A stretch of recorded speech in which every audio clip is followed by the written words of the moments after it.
నీవు జీవించు సంవత్సరములు అధికములగును.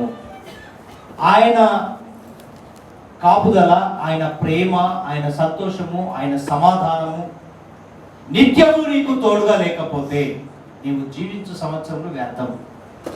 అందుకే ఇక్కడ వ్రాయబడిన మాట, దీర్ఘాయువు చేత అతన్ని నేను తృప్తిపరచెదను, నా రక్షణ అతనికి కలుగజేసేదను. ఆయన రక్షణ లేకపోతే నువ్వు మరొక నూతన దయా కిరీటాన్ని పొందుకోలేవు. ఇది సత్యమా? సత్యం అన్న వారందరూ హల్లెలూయా చెప్పారు. హల్లెలూయా. అందుకే జ్ఞాని అయిన సొలొమోను గారు రాశారు చక్కని మాట. 9వ అధ్యాయము 11వ వచనంలో చూసినట్లయితే సామెతల గ్రంథము, నా వలన చూడండి అక్కడ రాయబడిన మాట చూస్తే, నా వలన నీకు దీర్ఘాయువు కలుగును, నీవు జీవించు సంవత్సరములు. అక్కడేమో కీర్తనకారుడు రాసిన మాట, దీర్ఘాయువు చేత అతన్ని తృప్తిపరచెదను, నా రక్షణ అతనికి చూపించదను అంటున్నాడు. అదే సామెతలోనికి రాగానే, నా వలన నీకు దీర్ఘాయువు కలుగును, నీవు జీవించు సంవత్సరములు అధికములగును. అంటే ఎక్కడ చూసినా ఆయన వలనే కలుగుతుంది. ఇది మనుష్యులు సంతోషించినట్లుగా, మనుషులు ఏర్పాటు చేసుకున్నట్టుగా జరగదు. దేవుడు కలుగజేసుకుంటేనే తప్ప, దేవుని కాపుదల కంచెలో నువ్వు నడుస్తే తప్ప, ఆయన ప్రేమ, సంతోషము, సమాధానంలో నువ్వు నిలుస్తేనే తప్ప నీకు మరొక సంవత్సరంలో అడుగు పెట్టలేవు. అందుకే దేవుడు వాగ్దానము చేస్తున్నాడు. ఎంత చక్కని వాగ్దానం అంటే చూడండి, యోహాను భక్తులు రాస్తాడు 7వ అధ్యాయము 38వ వచనాన్ని ఒకసారి చూడండి.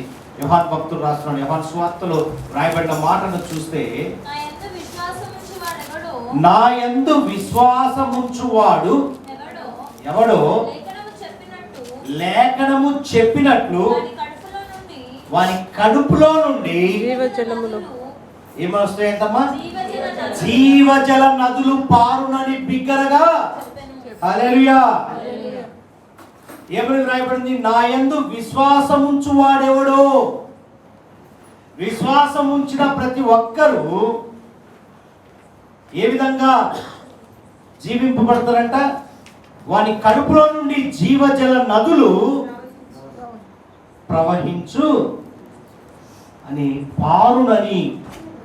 బాగా గమనించండి, ఇక్కడ వారి కడుపులో నుండి జీవజల నదులు పారునని బిగ్గరగా చెప్పుచున్నాడు.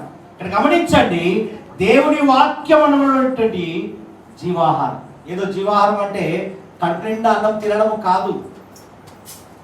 కడుపులో నుండి ఏమొస్తుందంటే దేవుని వాక్యము జీవాహారముగా, ఊటగా వెలువడుతుంది. అయితే ఇక్కడ చూడండి, జీవాహారము తదుపరి జీవజలం వంటి ఆత్మవిశ్వాసము ద్వారా పొందుకుంటే తప్ప నీవు జీవించు సంవత్సరం అధికము అవుతాయి. ఆ విశ్వాసమే లేకపోతే నీ జీవజలపు ఊట నీ కడుపులో నుండి కాదు కదా, నీ చుట్టూ కూడా ప్రవహించాలి.